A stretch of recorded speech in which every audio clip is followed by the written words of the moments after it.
March 2009. Melissa Justice and her husband Ray were coming back from a cruise when Melissa began experiencing pains in her chest. I was 31, and I just feel like you don't have a lot of aches and pains, so I didn't really think too much of it. Back home, the pains persisted, and Melissa decided to see a doctor. An ultrasound brought shocking results.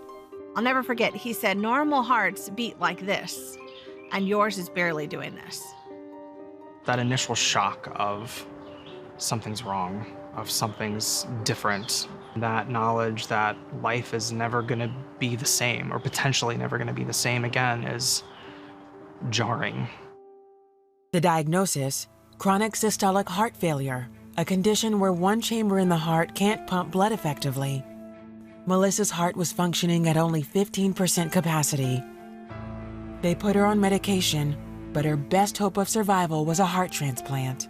Was like being told, you know, you planned this whole future with your husband and this beautiful family that you had in your mind and this beautiful career that you were working on so hard. It was like having everything ripped out from underneath you. After 3 months of medication, Melissa's heart function had gotten worse, dropping to 7%.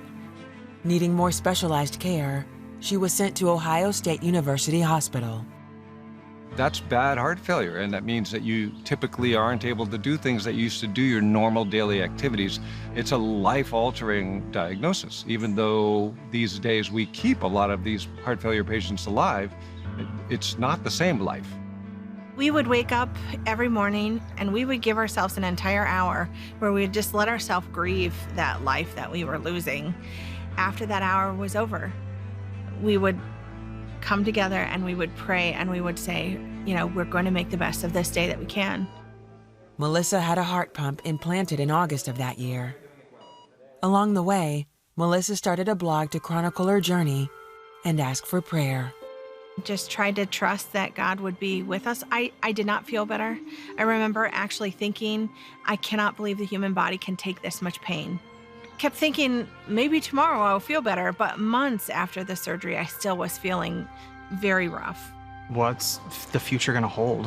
What's it gonna look like? Will my wife still even be here in 6 months? Will I need to plan a funeral? After 4 months of little improvement, it seemed a transplant was still the best option. After passing the candidacy test with perfect numbers, Melissa was put at the top of the transplant list, but only for 30 days. On January 10, 2010, the last day of her eligibility, a suitable heart became available. Melissa was wheeled in for surgery that night. The best case scenario was I was going to get this transplant and it was going to be fantastic. And I was trying to prepare for the worst at the same time. And I wanted to truly honor God. Whether I passed or whether I lived, I wanted to honor God in whatever I did. Praying for strength for her, for as good of a recovery as we could expect. You know, if things did not go as planned, you know, the grace to get through that, the strength to get through those outcomes.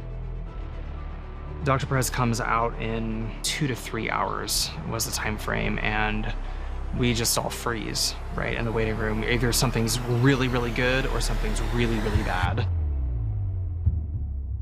So I woke up and I thought, well, I feel better than I thought I'd feel the first time, but I had only had like open heart. It was my first surgery. So I expected to feel a lot worse than I felt. So when Ray came in, he said, honey, you didn't get the transplant.